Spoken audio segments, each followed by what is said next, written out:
শপথ নেওয়ার পরেই তাদের উচিত হবে মুসলিম হিসাবে 56,000 বর্গ মাইলের দেশে আল্লাহর রহমত, দয়া এবং তাকে যদি আমরা সঙ্গে রাখতে চাই, সংসদে সর্বপ্রথম বিল পাস করা লাগবে নামাজের। এই দাবিতে আপনারা আছেন না নেই? সূরা হজের 40-41 নম্বর আয়াতে আল্লাহ কোরআনে কারিমে জানিয়েছেন, কোন মুসলিম যদি রাষ্ট্র ক্ষমতা পায়, চেয়ার পাওয়ার পরে সংসদে প্রথম অধিবেশনে তারা 4টা কাজ জারি করবে। আল্লাযীনা ইম্মাক্কান্নাহুম ফিল আরদি আকামুস সালাতা ওয়া আতাবুস যাকাতা وأمروا بالمعروف ونهوا عن المنكر ولله عاقبة الأمور। আমি পৃথিবীর কোন মুমিনকে যদি রাষ্ট্র ক্ষমতায় বসায়, ক্ষমতার চেয়ারে বসার পরে তারা সর্বপ্রথম সংসদে নামাজের বিল পাস করবে। কিসের? তাকে আমি আল্লাহ গোমরাহির এমন অতল গহ্বরে লিপ্ত করে দেব, নামিয়ে দেব, নিমজ্জিত করব, যেখান থেকে ফিরে আসা আর সম্ভব না। মা বোন যাদেরকে আমি কয়েক মিনিটে ওনাদের দায়িত্ব এবং কর্তব্যের কথাগুলো শোনাচ্ছি, শুধু 5 ওয়াক্ত নামাজ পড়া, রোজা রাখা আর কালো বোরকা পরা এটা আপনার ইবাদত না। নেককার নারীর যে বৈশিষ্ট্যগুলো হাদিসে আছে তার অন্যতম হচ্ছে 17টা। আমি সামারাইজ করে 4টা বলছি। কোন মহিলা যদি নেককার দাবি করে, তাহলে তার স্বামী তার দিকে তাকালে স্বামীকে সে খুশি করবে, এরকম আচরণ করা লাগবে। 2 নম্বরে, স্বামী যেটা পছন্দ করে, স্বামীর ওই পছন্দ করা কাজকে তারও পছন্দ করা লাগবে। স্বামী প্রত্যেকে এখানে যারা আছে পছন্দ করে যে বিয়ের পরে তার মা বাবা যেন তার সাথে থাকে, কিন্তু অনেক বউ এটা পছন্দ করে না। এরকম বউ দেশে নেই? আপনি নামাজ পড়তে পারেন, রোজা রাখতে পারেন, কালো বোরকা পড়তে পারেন, আপনি নেককার হতে পারেন।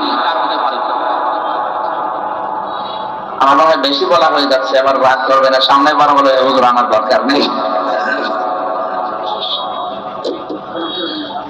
এরপরে আছে কোন স্বামী যদি তাকে কোন জায়েজ কাজের আদেশ দেয়, জীবন থাকতে সে জায়েজ কাজ তার জীবনে সে আদায় করবে।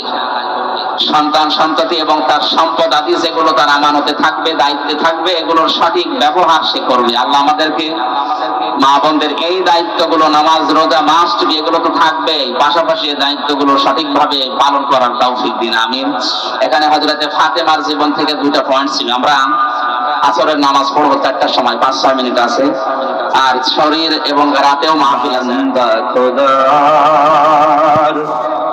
দূর হয়ে যাবে বাধা সব, তোমার আমার এক মালিক আছেন আমাদের রব, আছেন আমাদের রব। হেলফুল ফজল ছাত্র যুব শ্রমিক কল্যাণ সংঘের উদ্যোগে 5ম বাৎসরিক ঐতিহাসিক তাফসীরুল কোরআন মাহফিলের স্বনামধন্য সভাপতি, 5 নম্বর বাহারছড়া ইউনিয়ন পরিষদের সম্মানিত চেয়ারম্যান, আমাদের অভিভাবক জনাব আমজাদ হোসেন খোকন শিকদার, আতালাল্লাহু উমরাহু ওয়া বারাকাল্লাহু ফি হায়াতি, সকলে বলেন আমিন। দায়িত্বপূর্ণ এবং মর্যাদা সম্পন্ন মানুষ যারা, তাদের ভালো কাজগুলোতে সওয়াব যেমন দ্বিগুণ হয়, অন্যায় করলে শাস্তিও ডবল। সূরা আহজাবের 30 নম্বর আয়াতে আল্লাহ রাব্বুল আলামিন নবীর স্ত্রীদেরকে ডাক দিয়ে এই কথাগুলো দুনিয়ার মানুষকে শুনিয়েছেন। ইয়া নিসান নাবিয়্যি লাস্তুন্না কাআহাদিন মিনান নিসাই ইন তাকাইতুন্না ফালা তাখদাউনা বিল কওলি।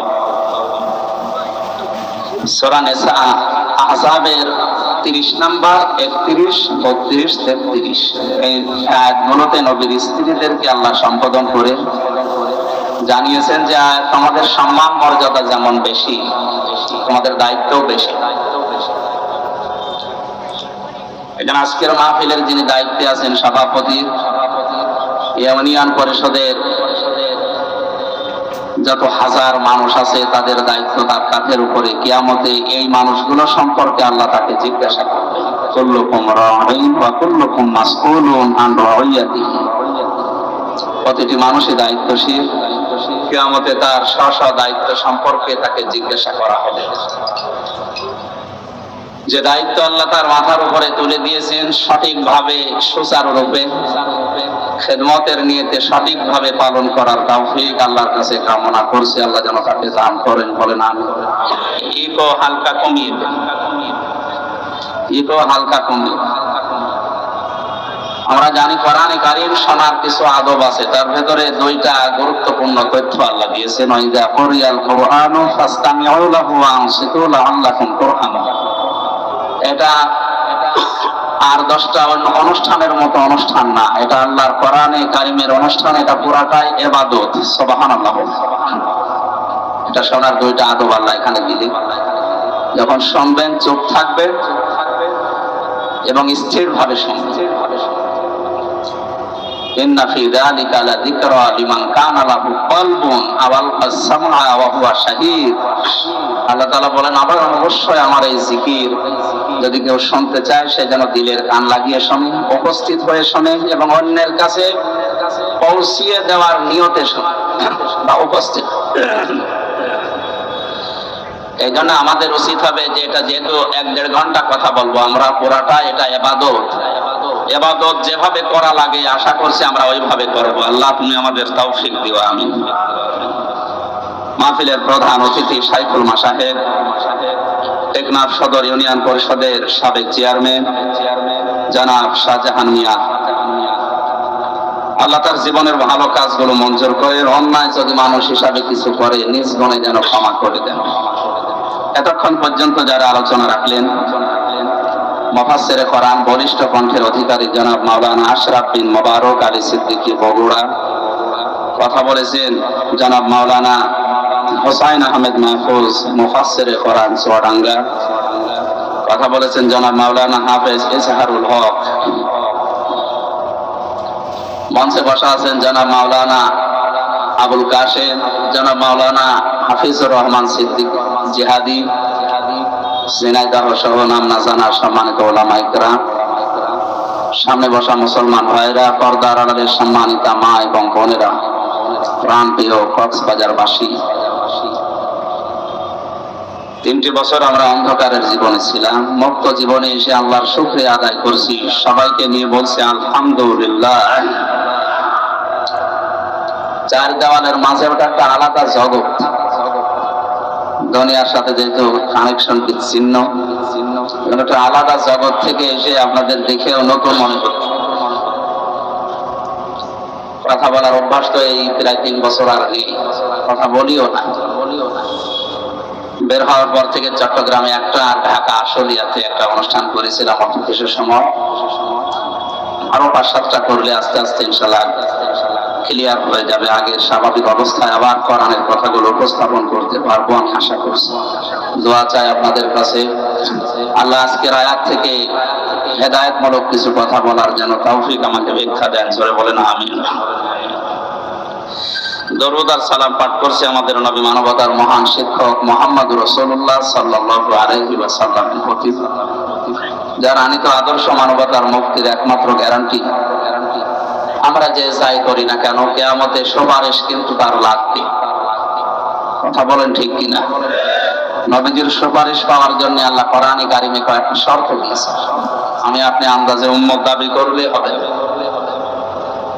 আল্লাহ পাক বলেন, ইয়াউমাইযিল লা তানফাউশ শাফাআতু ইল্লা মান আযিনা লাহুর রহমান ওয়া রাদিয়া লাহু কাওলা। সেই দিন উপকার হবে না, সুপারিশ করবে, তবে রহমান যাদের এজেন্ট দেবেন, অনুমতি দেবেন এবং যাদের কথা শুনতে আল্লাহ রাজি থাকবে। তাহলে এই আয়াতের ভেতরে আমরা 2টা তথ্য পেয়েছি। 1 নম্বরে, আমার জন্য নবী যদি কিয়ামতে সুপারিশ করে, আমার প্র্যাকটিক্যাল লাইফ যেটা আছে, কর্মজীবন, বাস্তব জীবন, এর উপরে আল্লাহর রাজি থাকা লাগবে। 2 নম্বরে, আমি কথাবার্তারা যা বলি এই কথার উপরও আল্লাহর রাজি থাকা লাগবে। এই জন্য নবীর সুপারিশ পাওয়ার জন্য হলেও কথাবার্তার আমাদের একটু হিসাব করে বলা দরকার। আল্লাহ যেন আমাদের তৌফিক দেয়। তেলাওয়াত করেছি সূরা মায়েদা 12 নম্বর আয়াত। 120টা আয়াত আছে, 16টা রুকু আছে, মাত্র একটা আয়াত পড়েছি। বর্তমান প্রেক্ষাপট সামনে নিয়ে কোরআনের এই আয়াতকে সামনে নিয়ে আমরা কথা বলার চেষ্টা চালাবো ইনশাআল্লাহ। ঐতিহাসিক প্রেক্ষাপটে আছে হযরতে মুসা আলাইহিস সালাম, তার যে গোত্রের 12 জন নকিব বা অধিপতি দায়িত্বশীল, আমরা মনে করেন এমপি বা মন্ত্রী যাই বলেন, এরকম 12 জন জনপ্রতিনিধিকে নিয়ে তিনি আল্লাহর সাথে কথা বলার জন্য তোর পাহাড়ে গিয়েছিলেন। এটা ইবনে কাসিরের বর্ণনা। তারা ওখানে যাওয়ার পরে বলল, হে আল্লাহ আমরা তোমাকে দেখতে চাই। আল্লাহ পাক সাফ জানিয়ে দিলেন, মুসা এদেরকে বলো যে আমার সাথে দেখা করা সম্ভব না। এই কথা থেকে প্রমাণ হয় দুনিয়ার এই চর্ম চোখের দ্বারা আল্লাহর দর্শন দুনিয়াতে থাকতে কারোর জন্য সম্ভব না। যারা আজ ওলট পালট কথা এরকম ছড়া যে আল্লাহর সাথে আমার কথা হয়, দেখা হয়, এগুলো কোরআনে কারিমের আয়াত অনুযায়ী, আল্লাহর বক্তব্য অনুযায়ী এটা পুরাটাই মানে মিথ্যা, বাটপারি, সিটারি ছাড়া আর কিছু না। সুতরাং এরকম কোনো কথা যদি কেউ বলে আপনারা ঘনক্ষরেও বিশ্বাস করবেন। হযরতে মুসা নবীর সাথে যে 12 জন নকিব, দলপতি, প্রতিনিধি, মন্ত্রী মনে করেন 12 জন পাওয়ারফুল মন্ত্রী, এক একটা গোত্র থেকে এক একজন দায়িত্বশীলকে নিয়ে তিনি আল্লাহর সাথে দেখা করার জন্য গিয়েছিলেন। আল্লাহ রাব্বুল আলামিন বলেন, মুসা তাদেরকে জানিয়ে দাও যে আমি তাদের সাথে দেখা করব না, বা সম্ভব না। মানুষের এই চর্ম চোখে দুনিয়ার এই জীবনে আমার সাথে দেখা করা যেহেতু সম্ভব না, আমি আল্লাহ তাদেরকে জানালাম, ওয়ালাকাদ আখাযাল্লাহু মিসাকা বানী ইসরাঈল। ওয়া মানে এবং লাকাদ মানে অবশ্যই, আখাযা মানে গ্রহণ করা, আল্লাহ মানে আল্লাহ তাআলা নিজে। আল্লাহ তাআলা বলেন অবশ্যই আমি আল্লাহ অঙ্গীকার গ্রহণ করেছিলাম বানী ইসরাঈল, বনি ইসরাইলের এই যে 12 জন নকিব গিয়েছে তাদের এলাকা থেকে, তাদের কাছ থেকে। ওয়াবাসনা মিনহুম সানাই আশারা নাকিবা, আমি তাদেরকে নিজ নিজ এলাকাতে যাবার পর এই ঘোষণা দেওয়ার জন্য বলে দিলাম, আমি আল্লাহর সাথে দেখা করা কখনোই তোমাদের এই চর্ম চোখে সম্ভব না, কিন্তু আমি আল্লাহ অবশ্যই তোমাদের সাথে আছি। জোরে বলেন সুবহানাল্লাহ। আজকে আমাদের দেশের দায়িত্বশীল কয়েকদিন আগে আমাদের প্রধানমন্ত্রী শেখ হাসিনা থেকে শুরু করে যারা পেয়েছে, আমেরিকা আমাদের পক্ষে থাক, রাশিয়া, চীন, ভারত আমাদের পক্ষে থাক, মুসলিম হিসাবে অন্তত আমাদের ইমানের দাবি অনুযায়ী আমরা এই কথা বলতে চাই, কে পক্ষে থাক বিপক্ষে থাক এটা বিষয় না, আমাদের মালিক যিনি আমাদের বানিয়েছেন তিনি যেন আমাদের পক্ষে থাকে। হযরতে মুসা আলাইহিস সালামের কাছে ওই সময় আল্লাহ ওহী পাঠিয়ে জানালেন, মুসা যে 12 জন নিয়ে আসলে নিজ নিজ এলাকায় যাবার পরে যদি এরা 5টা কাজ আঞ্জাম দিতে পারে নিজ গোত্রের ভেতরে, নিজ এলাকায়, নিজ দেশের ভেতরে, আমি আল্লাহ ঘোষণা দিলাম তাদের সাথে আমি আছি। জোরে বলেন সুবহানাল্লাহ। আমি আল্লাহ আছি মানে আমার রহমত আছে তাদের সাথে, আমার বরকত তাদের সাথে থাকবে। আমাদের এই 18 কোটির উপরে মানুষ, এখন যে অবস্থা আমাদের দেশে, 56,000 বর্গ মাইলের এই দেশের পর 12 থেকে 14 লাখ মানুষ পাশের দেশ থেকে এসেছে, সব মিলে আমাদের পা ফেলার মতো জায়গা নেই। বিশ্বের অন্যান্য দেশের জায়গা, জমিন, জনসংখ্যা হিসাব করলে আমার মনে হয় এই দেশে পা ফেলার মতো আসলে জায়গা নেই। আমেরিকা আমাদের চাইতে 59 ডবল বড়। কত? বাংলাদেশে 59টা এক জায়গায় করলে যত বড় হবে, আমেরিকায় 1 বড়। ভারত আমাদের চাইতে 29 ডবল বড়। পাশের মায়ানমারও আমাদের চাইতে 3 ডবল বড়। সম্মানিত উপস্থিতি, এই হিসাবে আমরা এই ছোট্ট দেশে যত মানুষ বাস করি, আল্লাহর দয়া এবং রহমত এবং তার যে বরকত গুলো, এগুলো যদি আমরা না পাই, আমাদের দ্বারা এই দেশে টিকে থাকা বা বেঁচে থাকা সম্ভব। হযরত মুসা আলাইহিস সালামের জীবনের এই জায়গা থেকে আমরা একটা শিক্ষা নিতে পারি। প্রধানমন্ত্রী শেখ হাসিনা থেকে শুরু করে যারা দায়িত্ব পাবে সামনে, পৃথিবীর কারো দিকে না তাকিয়ে, কে পক্ষে থাকবে বিপক্ষে থাকবে এদিকে না তাকিয়ে, আমার মনে হয় আল্লাহ আমাদের সাথে থাকবে। যে 5টা কাজ করলে, এই 5টা কাজে অন্তত আগামী 5 বছর মনোযোগ দেওয়া দরকার। কি কথা বলেন না? দল মত নির্বিশেষে হযরত মুসা নবী আলাইহিস সালামের এই জীবনী থেকে আমাদের শিক্ষা নেওয়ার জন্য আয়াতটা আমি আজকে পড়লাম। যেহেতু কয়েকদিন পরে শপথ হবে, এরপরে মন্ত্রী পরিষদ গঠন হবে। মনে করেন 12 জন মন্ত্রী আল্লাহর কাছে গেছে যে আমরা তোমাকে দেখতে চাই, তোমার কিছু চাই। আল্লাহ তাআলা যদি বলেন বাংলাদেশের এই 12 জন মন্ত্রী আমার সাথে দেখা হবে না, কিন্তু আমি তোমাদের সাথে আছি, আমার রহমত আমার বরকত আমি ঢেলে দেব। সৌদি আরবে কয়েকদিন আগে স্বর্ণের খনি পেয়েছিল। বাংলাদেশে এরকম কোন খনি আল্লাহ আবিষ্কার করে দিতে পারে না, তার দ্বারা সম্ভব না। সুতরাং অনেক কোন বললে ফায়াকনের পর্যায়ে আসতে আর 1 সেকেন্ডও সময় লাগে না। এই হিসাবে আমরা আল্লাহর দিকে তাকিয়ে তাকে সঙ্গে রাখার জন্য মুসা নবী আলাইহিস সালামকে যেমন 5টা কথা বলেছিলেন, আমাদের অভিভাবক যারা সামনে হচ্ছে এদেরকে আমরা এই 5টা কাজে আঞ্জাম দেওয়ার জন্য অনুরোধ জানাবো। আল্লাহ পাক বলেন, মুসা এদেরকে বলো নিজ নিজ এলাকায় যে তারা যদি লাইন আকামতুমুস সালাতা ওয়া আতাইতুমুস যাকাতা ওয়া আমানতুম বিরুসুলি, 1 নম্বরে এরা যেন নিজ এলাকায় গিয়ে নামাজ কায়েম করে। কি করে বলেন? বাংলাদেশের প্রধানমন্ত্রী যিনি হবেন, শপথ নেওয়ার পরেই তাদের উচিত হবে মুসলিম হিসাবে 56,000 বর্গ মাইলের দেশে আল্লাহর রহমত দয়া এবং তাকে যদি আমরা সঙ্গে রাখতে চাই, সংসদে সর্বপ্রথম বিল পাস করা লাগবে নামাজের। এই দাবিতে আপনারা আছেন না নেই? সূরা হজের 40-41 নম্বর আয়াতে আল্লাহ কোরআনে কারিমে জানিয়েছেন, কোন মুসলিম যদি রাষ্ট্র ক্ষমতা পায়, চেয়ার পাওয়ার পরে সংসদে প্রথম অধিবেশনে তারা 4টা কাজ জারি করবে।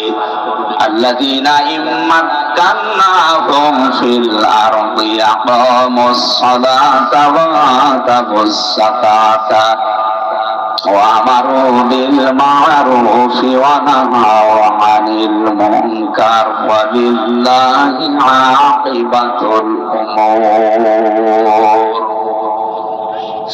আমি পৃথিবীর কোন মুমিনকে যদি রাষ্ট্র ক্ষমতায় বসায়, ক্ষমতার চেয়ারে বসার পরে তারা সর্বপ্রথম সংসদে নামাজের বিল পাস করবে। কিসের? 50 বছরের উপরে আমরা পার হয়ে গেলাম, স্বাধীন হয়েছি। আপনি ঘুরে ফিরে দেখেন 50 বছরে একবারও কোন হিন্দু প্রধানমন্ত্রী হয়নি। হয়েছে? বলেন বলেন। নামে হলে অন্তত মুসলমান প্রধানমন্ত্রী আমরা পাই। রাষ্ট্রপতি বলেন, প্রধানমন্ত্রী বলেন, যাই আমরা 50 বছরে পেয়েছি সে মুসলিম। উচিত ছিল অন্তত এদেশে 50 বছরের সংসদে নামাজের বিলটা পাস করা।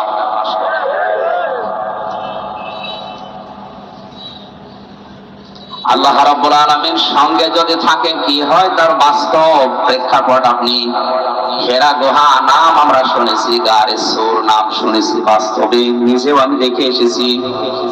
মুহাম্মদুর রাসূলুল্লাহ যেদিন আল্লাহর নির্দেশ পাওয়ার পরে তিনি হিজরত করছিলেন, ওই সময় কোরআন এবং হাদিস যেটা দেখিয়েছে আমাদের, চারিদিকে তার শত্রুপক্ষ এসে গলা খোলা তরবারি নিয়ে বাড়ির চারিদিকে দাঁড়িয়েছিল। আল্লাহ পাক ওহী নাযিল করলেন, মুহাম্মদ সাল্লাল্লাহু আলাইহি ওয়াসাল্লাম, চারিদিকে এরা দাঁড়িয়ে আছে খোলা তরবারি নিয়ে, আপনাকে এই মুহূর্তে বিদায় করে দেবে। সুতরাং আপনি এক কাজ করেন, আপনার বাড়ি যেটা, ঘর যেটা, ঘরের এই মেঝে, এখানে তো বালি দিয়ে তৈরি করা মেঝে, এক মোট বালি হাতে তুলে নেন, ফুক লাগান, সামনের দিকে আপনি ছুড়ে মারেন। কোরআনে কারিমের সূরা ইয়াসিনের প্রথম থেকে 9 নম্বর আয়াত পর্যন্ত তিনি পড়েছিলেন, وَجَعَلْنَا مِنْ بَيْنِ أَيْدِيهِمْ سَدًّا وَمِنْ خَلْفِهِمْ سَدًّا فَأَغْشَيْنَاهُمْ فَهُمْ لَا يُبْصِرُونَ। তেলাওয়াত করার পরে ফোক লাগালেন, সামনের দিকে ফিকে মারলেন, ছুড়ে মারার সঙ্গে সঙ্গে বাড়ির চারিদিকে যত কাফের সবার চোখে বালি পৌঁছিয়ে দিয়েছে আল্লাহর কুদরত, আল্লাহর দয়া, আল্লাহর রহমত। জোরে বলেন আল্লাহু আকবার। নবীজিকে পরবর্তীতে আল্লাহ জানিয়েছিলেন, হে নবী, সামনের দিকে বালি আপনি ছুড়ে মারার পরে এটা তো সামনে যে কাফের ছিল তার চোখে যাবার কথা, চারিদিকে কাফেরদের চোখে পৌঁছিয়ে দিয়েছে কে বলেন? ওমা রমাইতা ইয রমাইতা ওয়ালাকিন্নাল্লাহা রমা। আপনি তো সামনের দিকে বালি ছুড়ে মেরেছিলেন, চারিদিকে কাফেরদের চোখে পৌঁছিয়ে দেওয়ার দায়িত্ব পালন করেছি আমি, আল্লাহর ক্ষমতা। জোরে বলেন আল্লাহু আকবার। হযরতে আলীকে ডাক দিয়ে বললেন, আলী, চারিদিকে যারা দাঁড়িয়ে আছে এই মানুষগুলোই তাদের মাকে, তাদের বাবাকে, তাদের নেতাকে বিশ্বাস করে না। এজন্য আমার কাছে তাদের টাকা পয়সা, সোনা গহনা আমানত হিসাবে টোপলা টোপলা করে রেখে গেছে। এগুলো নিয়ে যদি আমি এখন পালিয়ে যাই, এগুলো নিয়ে যদি আমি মদিনায় হিজরত করি, তাহলে পরবর্তীতে আমার আল আমিন নামের কলঙ্ক হবে। কোন নামে? আমি শুধু কথা বলার জন্য বলছি না, প্রতিটি কথা থেকে আমি শিক্ষা বের করার চেষ্টায় আছি। টেকনাফের মুসলমানেরা, এটা যেহেতু রেকর্ড হচ্ছে, কালকে সকালে সারা দুনিয়ার বাংলা ভাষাভাষী মুসলমানদের কাছে এটা পৌঁছিয়ে যাবে। সবাইকে উদ্দেশ্য করে বলছি, আপনি তাকান, জীবন মরণ নিয়ে যেখানে টানাটানি, যারা চারিদিকে দাঁড়িয়ে আছে এরা কেউ আপনজন না, সব তার জানের শত্রু। এই অবস্থায় তাদের মালামাল, তাদের সম্পদ আরো নিয়ে চলে যেতে পারলে আনন্দ লাগে। অথচ নবীজি নিজের আল আমিন নামের, আস-সাদিক নামের কলঙ্ক হয়ে যাবে। এ কারণে নিজের চাচাতো ভাই হযরতে আলীকে ডাক দিয়ে বললেন, আলী, এই জায়গাটা যদিও নিরাপদ না, তারপরও তুমি আমার বিছানার উপরে আমার চাদর মোড়া দিয়ে এখানে শুয়ে থাকো। আমানতের দায়িত্ব কত কঠিন আপনি চিন্তা করেন। এজন্য দুনিয়াতে যে যে দায়িত্ব পাবে এটা কিন্তু একটা আমানত। আমি আমানত সম্পর্কে কোরআনে যত আয়াত পড়েছি, সবচাইতে কঠিন বিষয় হচ্ছে মানুষের জীবনের দায়িত্ব নেওয়া, এই আমানতটা। আমার নিজের দায়িত্ব আমি নিয়ে কিয়ামতে জবাব দিতে পারবো কিনা? লক্ষ কোটি কোটি মানুষের দায়িত্ব আমার মাথার উপরে। এই যে কত কঠিন বিষয়, এটা আপনি যতক্ষণ অনুধাবন না করবেন ততক্ষণ বুঝবেন না। এই জন্য নবীজি থেকে শুরু করে যারা দুনিয়ায় দায়িত্ব পেয়েছে, আমরা দেখি খলাফায়ে রাশিদিন সহ কেউ জোর করে দায়িত্ব নিতে চাইতো না, বলতো না আমি নিজের জীবন সম্পর্কে তো ওয়াকিফাল না, আমি নিজের জীবন সম্পর্কে জবাব দিতে পারবো কিনা। এতগুলো মানুষের দায়িত্ব নিয়ে কিয়ামতে আমি নিজে আবার জাহান্নামী হয়ে যাই কিনা। এই অনুভূতি যতক্ষণ পর্যন্ত এই দেশের 1628 জন মানুষ এখন দায়িত্বে আছে, এই মানুষগুলোর ভেতরে যতক্ষণ হযরতে ওমরের মতো অনুভূতি সৃষ্টি না হবে ততক্ষণ এই দেশ শান্ত হওয়া সম্ভব। বিশ্বনবীর জীবনী শুনে অনেকে এই যে সুবহানাল্লাহ আলহামদুলিল্লাহ অনেকের চোখ ভিজে যাচ্ছে। কি কষ্ট করেছেন।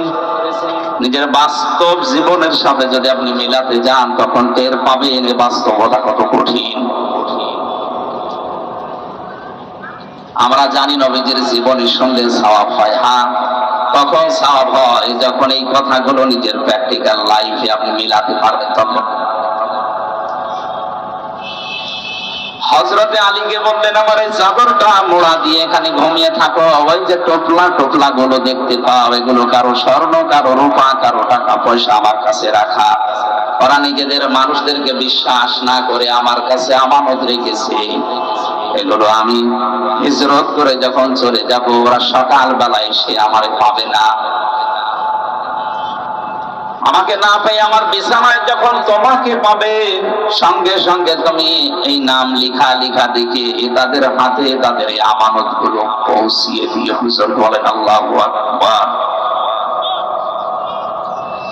হযরতে আলী বলেন, সকাল বেলায় ওরা এসে দেখে চাদর মোড়া দিয়ে আমি ঘুমিয়ে আছি। বারবার আমাকে ডাক দেয়, মোহাম্মদ ওঠো।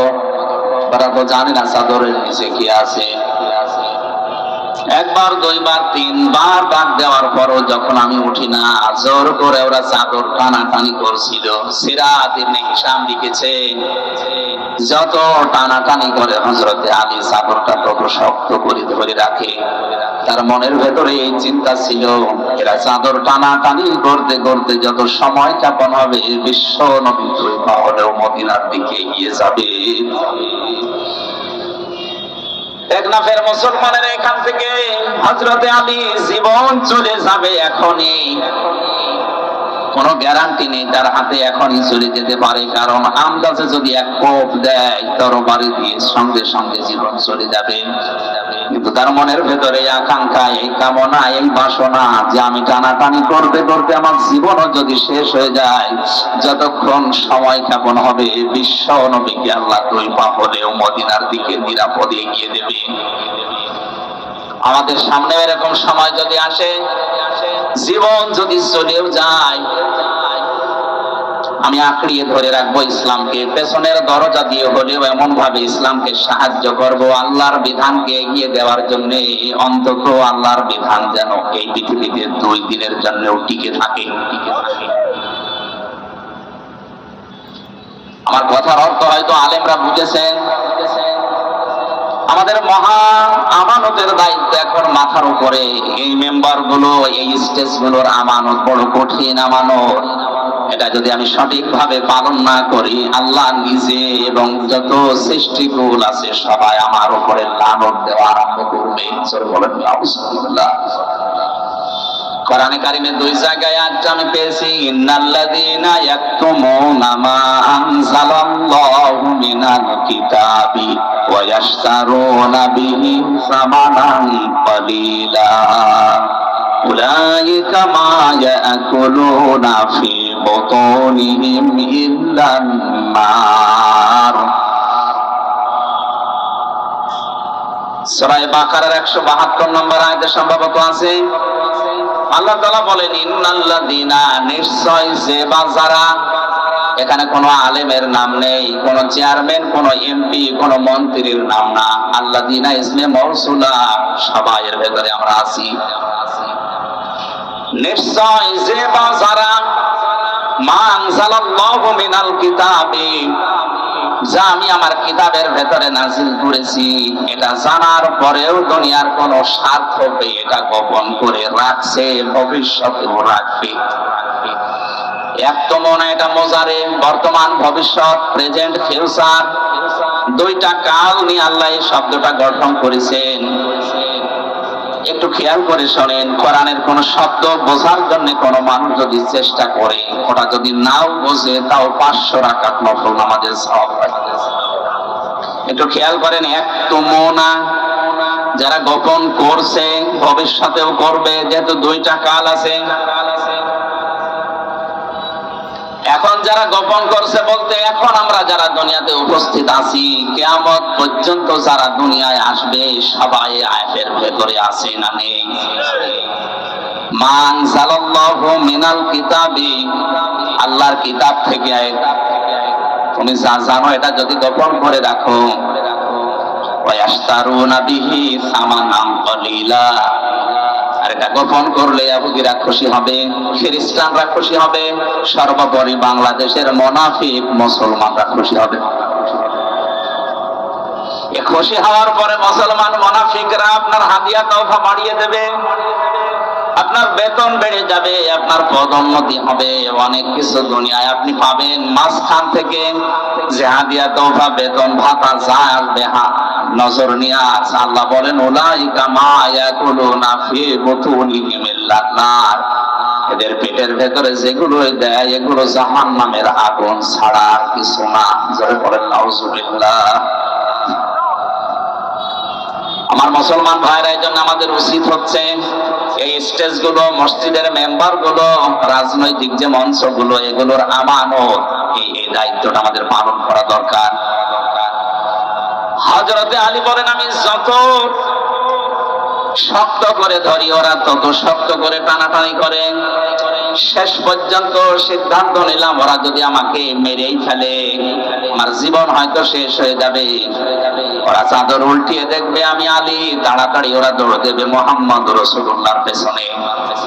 আমার তো মনে হচ্ছিল আমি যদি নিজের ইচ্ছা করে চাদর ছেড়ে না দিতাম, তামাম দুনিয়ার কাফেররা মিলেও যদি চাদর টানাটানি করতো চাদর ছিঁড়তে পারতো না। জোরে বলেন আল্লাহু আকবার।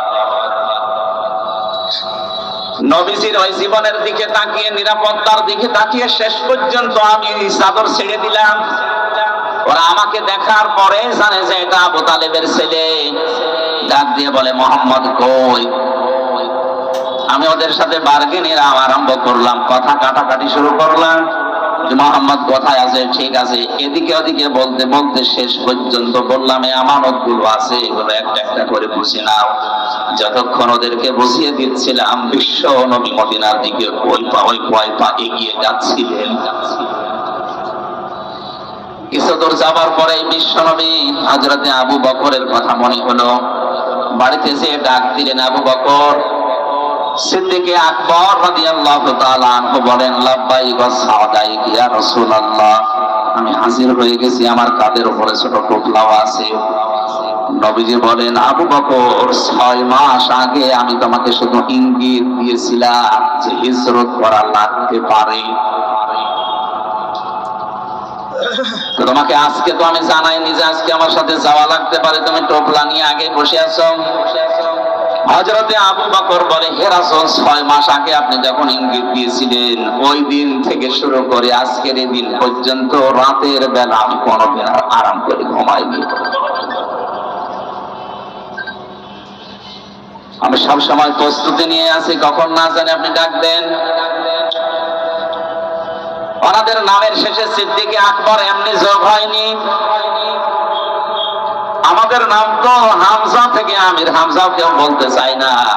ওনাদের নাম উচ্চারণ করলে সঙ্গে সঙ্গে সিদ্দিক বলার পরে রাদিয়াল্লাহু আনহু বলা লাগে। এটা শুধু 1 বছর 2 বছর 5 বছর না, কিয়ামত পর্যন্ত যত মুসলমান দুনিয়ায় আসবে তাদের নাম শুনলেই বলা লাগবে রাদিয়াল্লাহু তাআলা আনহু। আমাদের মতো 60 বছর 63 বছরের জীবন তাদের ছিল। এই ছোট্ট জীবনে কি এমন কাজ দুনিয়াতে করলেন, উপহার দিলেন যে আল্লাহ তাদেরকে চিরন্তন করে দিয়েছেন। যারা আমাদের উচিত আমাদের ছোট্ট জীবনে এমন এমন কিছু কাজের আঞ্জাম দেওয়া, মারা যাওয়ার পরে কোটি কোটি বছর যেন আল্লাহর বান্দাদের দোয়ায় আমরা শামিল থাকতে পারি। নবীজি আবু বকরকে নিয়ে চলে যাচ্ছিলেন, বিশ্ব নবীকে নিয়ে। হযরতে আবু বকর মদিনার পথে উল্টা দিকে যাওয়ার সময় যতগুলো ঘটনা ঘটেছে আমি ইতিহাস বলার জন্য বলছি না, আমি শুধু এখানে একটা ইঙ্গিত দেওয়ার জন্য এসেছি।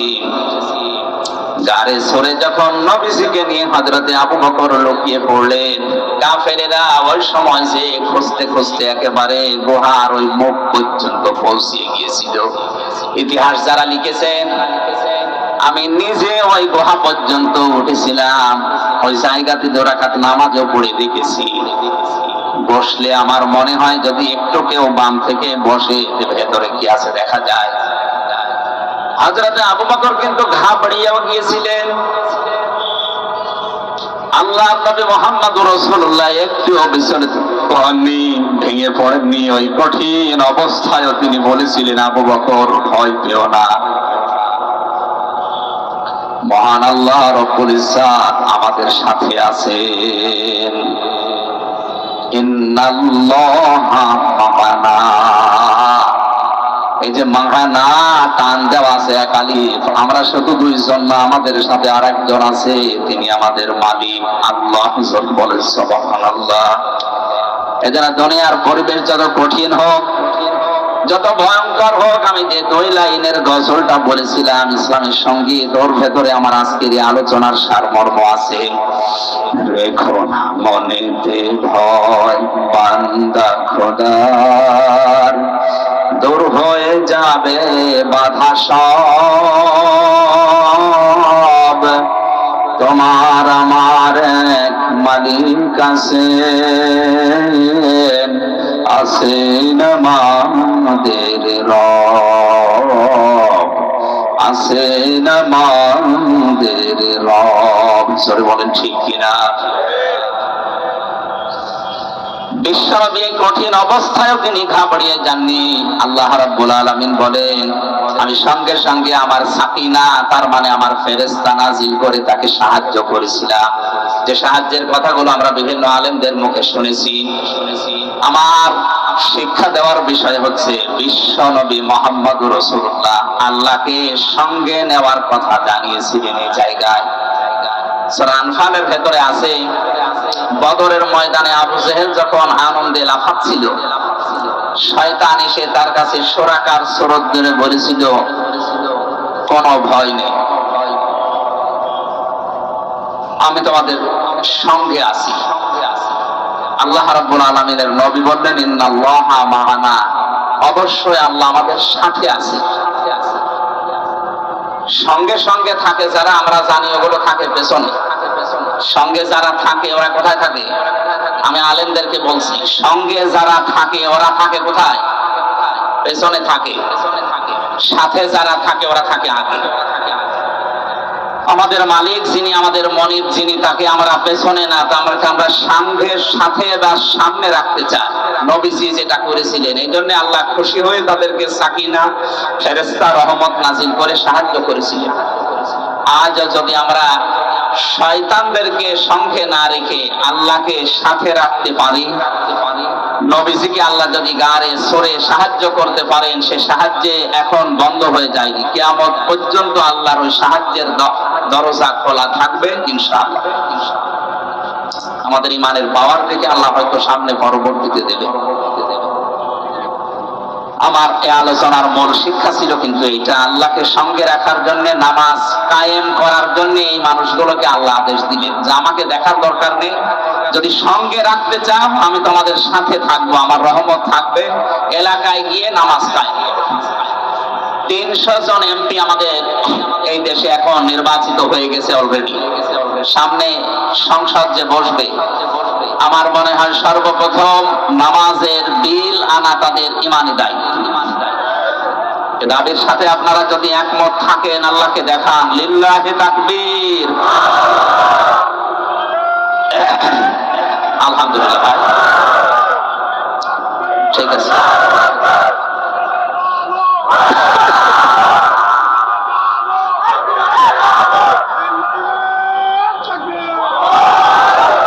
টেকনাফবাসী, আমি কথা বোঝাতে চাই এটা যে 50 বছর পার করে ফেলেছি, কিন্তু এই নিয়মটা আজ সংসদে আমরা পেলাম না। আমাদের এটা পাওয়ার দরকার ছিল, তাহলে নামাজের অন্তত ওয়াজ করা লাগতো না। কথা বলে ঠিক কিনা? আল্লাহ এখানে নামাজ পড়ার কথাও দেননি, দিয়েছেন লাইন আকামতুমুস সালাত, যদি তারা নামাজ কায়েম করে। কি করে? নামাজ পড়া আর নামাজ কায়েম করা এক না। নামাজ কায়েম করা মানে নামাজকে দাঁড় করানো। পৃথিবীতে মানুষের যত জরুরি কাজ আছে, সবচাইতে জরুরি কাজ মানুষের জন্য যদি 4টা হয়, তার অন্যতম হচ্ছে মুসলমানদের সবচাইতে জরুরি কাজ হচ্ছে 5 ওয়াক্ত ফরজ নামাজ আদায় করা। এর চাইতে অন্তত জরুরি কাজ মানুষের জীবনে মুসলমানদের জন্য আর নেই। এটা হাজারো মানুষ বিভিন্ন ছলে বিভিন্ন ছোটানাতা দিয়ে নামাজকে নষ্ট করে ফেলে। কিয়ামতের সর্বপ্রথম আল্লাহ যে হিসাবটা মানুষের কাছে নেবে, তোর সন্তান কয়জন ছিল তা না, টাকা পয়সা কত কামিয়েছো তা না, নামাজ কতটুকু পড়েছো সঠিকভাবে এইটা আগে আমার কাছে বলো, এরপরে পরবর্তী হিসাব তোমার নেওয়া হবে। যেন মুসলমানের একটু হিসাব করছি, যেখানে যারা আছেন অনেকে নামাজ এখনো ধরেননি বা পড়েন না। আজকের এই মাহফিল থেকে যদি সিদ্ধান্ত নেওয়া যায় যতদিন আজরাইল না আসে অন্তত ফরজ নামাজ আমি ছাড়বো না, এটা পারা যায়? পারা যায় এটা? সম্মানিত মা বোনেরা, আপনাদেরকে বলছি আল্লাহর পক্ষ থেকে আপনাদের যেই কয়দিন ছুটি দেওয়া আছে, 3 দিন 5 দিন 7 দিন 10 দিন বাদ দিয়ে বাকি সময়টুকু আপনি যত বড় গুরুত্বপূর্ণ কাজে থাকেন না কেন, নামাজটা বাদ দেওয়া যাবে না, অন্তত ফরজ নামাজ। সুন্নত নফল যদি পড়তে না পারেন পরবর্তীতে সময় করে পড়ে নিন। ফরজ নামাজ মাস্ট বি, যখন সময় হবে পড়াই লাগবে। এমনও মাসলা পেয়েছি, মহিলাদের সন্তান যখন দুনিয়ায় আসে প্রথমে সন্তান আসে না, প্রথমে পানি দেখা যায়, এরপরে রক্ত দেখা যায়, এরপরে সন্তানের মাথা বের হয়ে গেছে। নবীজি বলেন এমন অবস্থায়ও যদি নামাজের সময় হয়ে যায়, তোলার ভেতরে মাথা সন্তানের বিছিয়ে দিয়ে মহিলাকে বলো নামাজ পড়তে। বলেন তো জীবন মরণ নিয়ে সময় টানাটানি না? এরপরও নামাজ ছেড়ে দেওয়ার কথা নবীজি বলেন না যে নামাজ বাদ দেওয়া যাবে না।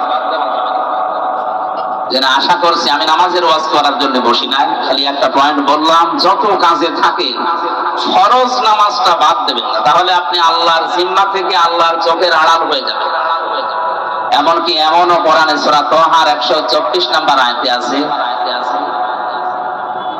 আমান আরাদা আন যিকরি ফাইন্না লাহু মাঈশাতান দানকা ওয়া নাহশুরুহু ইয়াওমাল কিয়ামাতি আ'মা ক্বালা রাব্বি লিমা হাশারতানি আ'মা ওয়া ক্বাদ কুনতু বাসীরা। কোন মানুষ যদি আল্লাহর নামাজ থেকে, আল্লাহর জিকির থেকে, আল্লাহর আইন থেকে মুখ ফিরিয়ে নেয়, মহান আল্লাহ তার জীবনকে দঙ্কা সংকীর্ণ করে দেয়। দঙ্কার ব্যাখ্যায় আমি প্রায় 33টা অর্থ পেয়েছি তাফসিরে। এবার যারা মুফাসসির আছে, আলেম আছে, একটু জ্ঞানী মানুষ আছে, তাদেরকে বলছি আল্লাহ রাব্বুল আলামিন দঙ্কা শব্দ মাঝখানে লাগালেন কেন? আমি ভার্সিটিতে থাকাকালীন যত তাফসির এই দঙ্কা শব্দ নিয়ে মিলিয়েছিলাম, মুফাসসিরিন ইকরাম সবাই এই বাক্যের এই শব্দের এক অর্থই দিয়েছে, এটা দুনিয়ার আয় উন্নতি মনে হবে, অনেক কিছু করে ফেলেছি। আল্লাহর বিধান বাদ দিয়ে কেউ যদি সম্পদ উপায় করে, আল্লাহর বিধান নষ্ট করে কেউ যদি দুনিয়ায় চর্মচোখে দেখতে পাওয়া যায়, বহু কিছুর মালিক হয়ে গেল লোকটা। আল্লাহ পাক বলেন ওর ভেতরে আমি বরকত দেব না, শান্তি রাখবো না। আসবে 10 টাকা, বিভিন্ন সাইড দিয়ে যাবে আরো 12 টাকা। সরে বলেন নাউজুবিল্লাহ। আল্লাহর বিধান বাদ দিয়ে কেউ যদি সুদ খায়, এটা আল্লাহর বিধানে আছে না বাইরে? এ কথা বলে না কেন? এই নিষিদ্ধ কাজ করে সম্পদ উপায় করলে, ঘুষ খেয়ে, এই যে বিভিন্ন জিনিস আপনাদের পাশ থেকে যেগুলো আসে অবৈধভাবে, এগুলোর ব্যবসা করি, চর্মচোখে হয়তো মনে হবে যে বহু কিছুর মালিক হয়ে গেলাম, গাড়ি বাড়ি নারী টাকা পয়সা বহু কিছু আমার চর্মচোখে দেখা যায়। আল্লাহ বলেন আমি দঙ্কা করে দেব, কারণ ওটা আমার বিধানের ভেতরে ছিল না। এই কারণে ওর জীবনকে আমি সংকীর্ণ করব। টাকা পয়সা আসবে 10 লাইন থেকে, খরচ হবে 20 লাইন থেকে। 40,000 টাকা হয়তো ঘুষ খেয়ে, কি আবার ব্যবসা করে, নাকি এটা বলা ঠিক হচ্ছে না? এলাকায় আছে এগুলো। এই যে ডাইলের ব্যবসা যারা করে, বাবার ব্যবসা যারা করে, এগুলো কি বৈধ না অবৈধ? আপনারা যাই মনে করেন, আপনাদের এলাকায় মনে হয় এই টেকনাফুকিয়ার জন্য এটা বৈধ আছে। এই কাজ করে হয়তো বাড়িতে 40,000 টাকা আপনি আজকে নিয়ে গেলেন।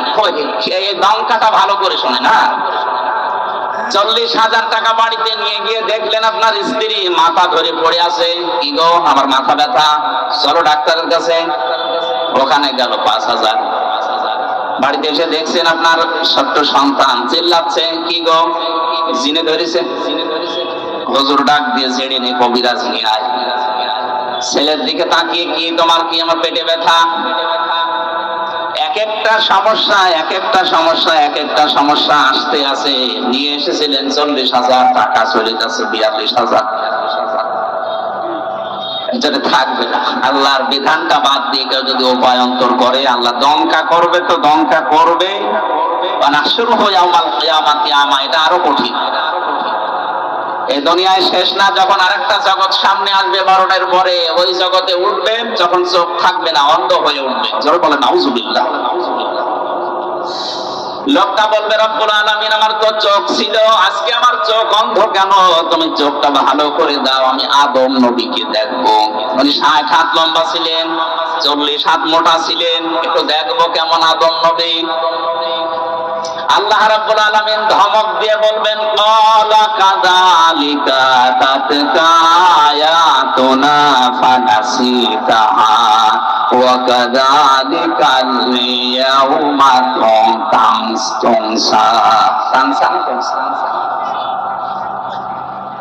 আজকের এই দিনে আমি তোকে ভুলে গেলাম, যেভাবে তুই আমার বিধান, আমার নামাজ, আমার জিকির, আমার আইন ভুলেছিলি। শুধু ভুলেই গেলাম না, তুই যে আমার বান্দা ছিলি হামজা নামে একজন, তুই যে আমার বান্দি ছিলি রহিমা নামে একজন, কোনদিন তোদের এই নাম আমি আল্লাহর এই জবানে আর উচ্চারণ করবো না।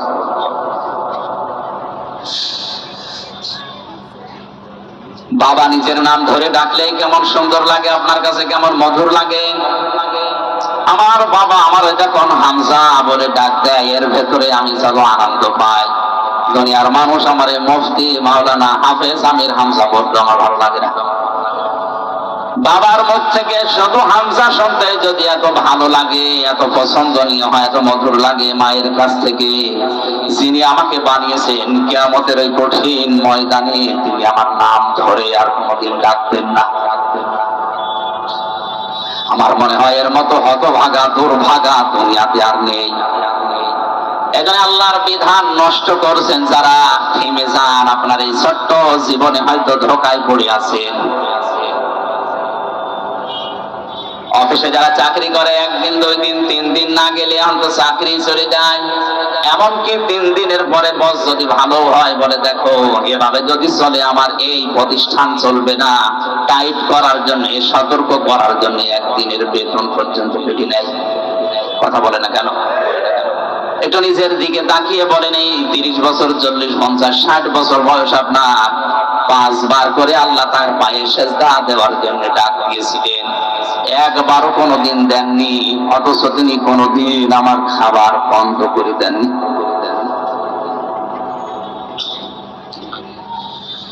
কক্সবাজারবাসী আমার আল্লাহকে সঙ্গে রাখতে চাই। মহান আল্লাহর বরকত, রহমত, তার শক্তি আমাদের সাথে থাক, এটা আমরা চাই। তাহলে নামাজ পড়া না, শুধু নামাজ কায়েম করা লাগবে, নামাজ কায়েমের আন্দোলন করা লাগবে। বাস্তবতা আজ হয়েছে উল্টা, নামাজ পড়ে, নামাজ কায়েম তো করে না। নামাজ কায়েমের আন্দোলন যারা করে তাদেরকে আজ ধরে ধরে অনেকে পিটায়। অথচ আল্লাহকে সঙ্গে রাখতে হলে আপনাকে নামাজ পড়া না, নামাজ কায়েম করা লাগবে। কোরআন পড়ে আমি নামাজ পড়ার কথা মাত্র 1 জায়গায় পেয়েছি। কয় জায়গায়? ফাসাল্লি লি রাব্বিকা ওয়ানহার। হে নবী, আপনি নামাজ পড়েন আপনার রবের নামে। কোরআনে আছে শুধু 1 জায়গায়। আর 72 জায়গায় ডাইরেক্ট, ইনডাইরেক্ট পেয়েছি 120 জায়গায়। প্রত্যেকটা জায়গায় আল্লাহ দিয়েছেন নামাজ কায়েম করো, নামাজ কায়েম করো। এতবার বলার দরকার কি? প্রত্যেকটা শাব্দিক অর্থের একটা অর্থ থাকে। এই যে অক্ষরগুলোর একটা শাব্দিক অর্থ থাকে। কেউ যদি টাকা পয়সা নিয়ে আপনার সাথে ব্যবসা করে, আমরা 2 জন ব্যবসা করতাম, ওনার 5 লাখ, আমার 10 লাখ টাকা এক জায়গায় করে ব্যবসা করেছিলাম। হঠাৎ 2 মাস পরে উনি যে লাভ হয়েছিল, লাভগুলো নিয়ে টাকা পয়সা নিয়ে পালিয়েছে। মাওলানা আমারে জিজ্ঞাসা করছে, আমির হামজা, আপনার সাথে যে ব্যবসা করতো সেই লোক কই? আমি যদি ওনারে বলি 65 মানে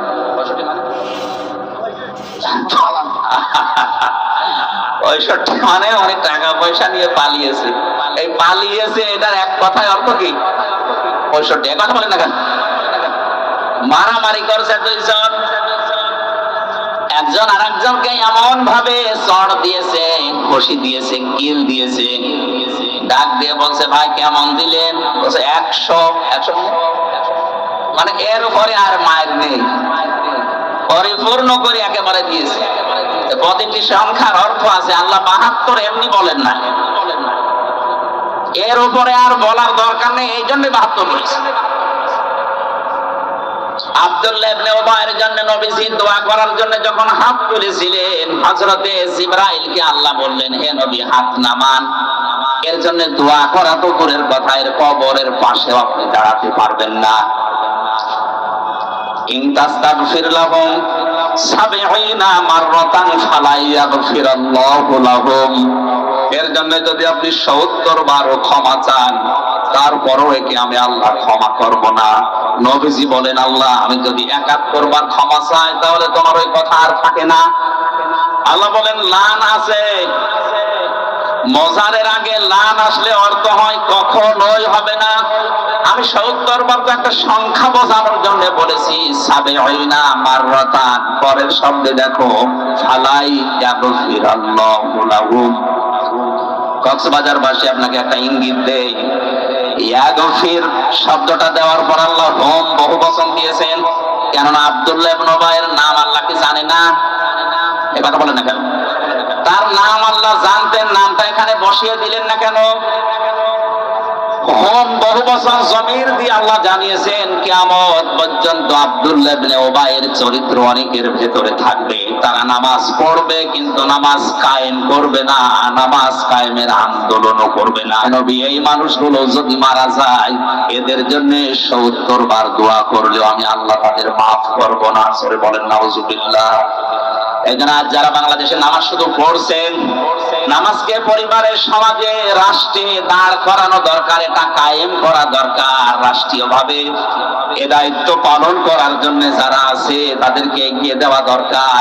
এই ভূমিকা যাদের নেই তাদের জন্যও কিন্তু 70 বার দোয়া করলেও কাজ হবে না। সতর্ক করার দায়িত্ব ছিল ডাইরেক্ট ইনডাইরেক্ট বিভিন্ন কায়দায় আমার করলাম। এখন যদি আপনি সেই গন্ডারের মতো হন, আমার দাদা মারা গেছে জেলখানায় থাকার সময়, তিনি জীবিত থাকতে বলতেন একজন শ্বশুর বাড়ি যাওয়ার সময় দেখছে একটা গন্ডার হাঁস দাঁড়িয়ে আছে রাস্তার পাশে, গন্ডারকে কাঁটো কুটো দিয়েছে, হাসে না।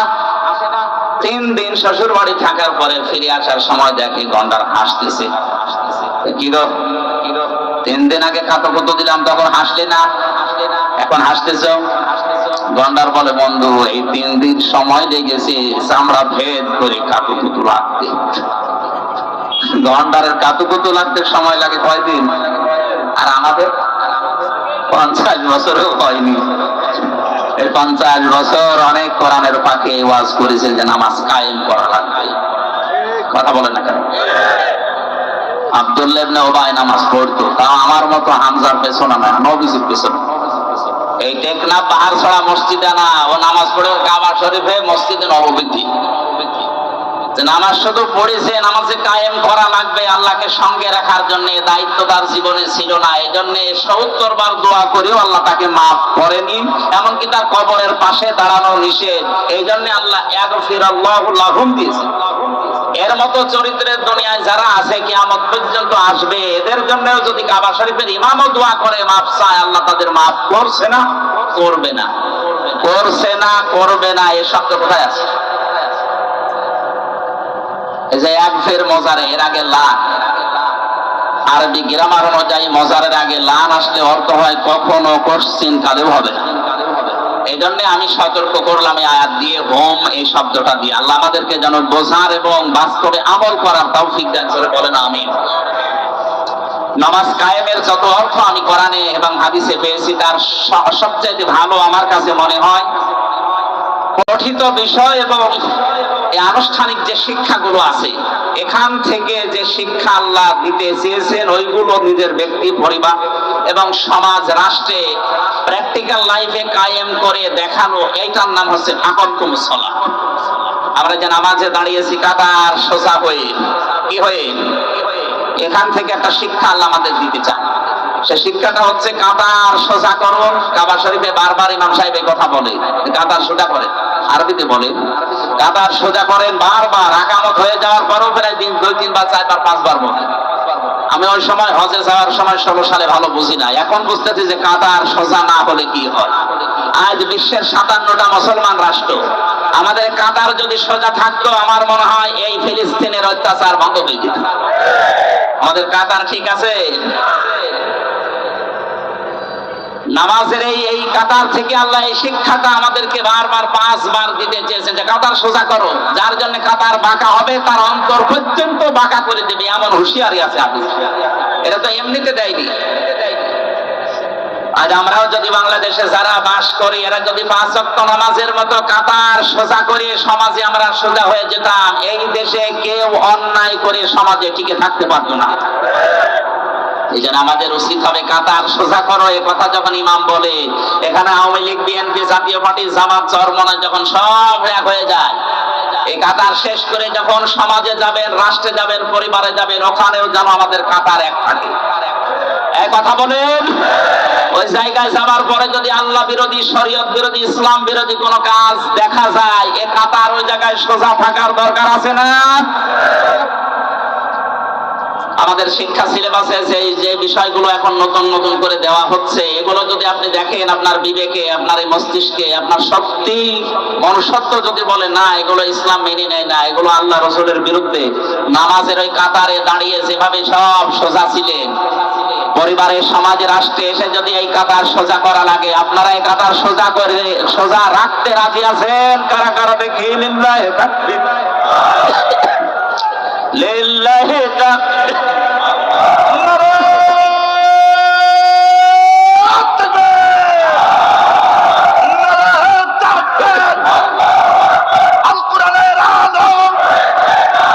সংসদে গেল আল কোরআনের আলো, আল হাদিসের আলো, সংসদে যান।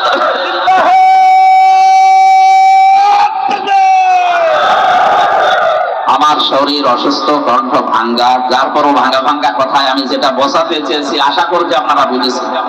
আমাদের কাতার যেন অন্তত সব জায়গায় সোজা থাকে, থাকবে তো ইনশাআল্লাহ।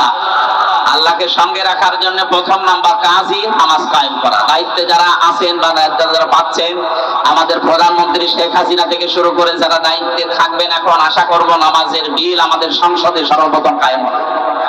2 নম্বরে যাকাতের কথা আছে, 3 নম্বরে রাসূলদেরকে সাহায্যের কথা আছে, 4 নম্বরে কর্জে হাসানা দেওয়ার কথা আছে, 5 নম্বরে আছে তাদেরকে সাহায্য করার কথা। আল্লাহ বলেন এগুলো যদি কেউ করে, আমি আল্লাহ তাদের জন্য বাগান তৈরি করে রেখেছি, এই বাগানের তলদেশ দিয়ে নদী আর নহর এই সমুদ্রের মতো বইতে থাকবে। শুধু বলবে না ফামান কাফারা বাদা যালিকা মিনকুম, এরপরে যদি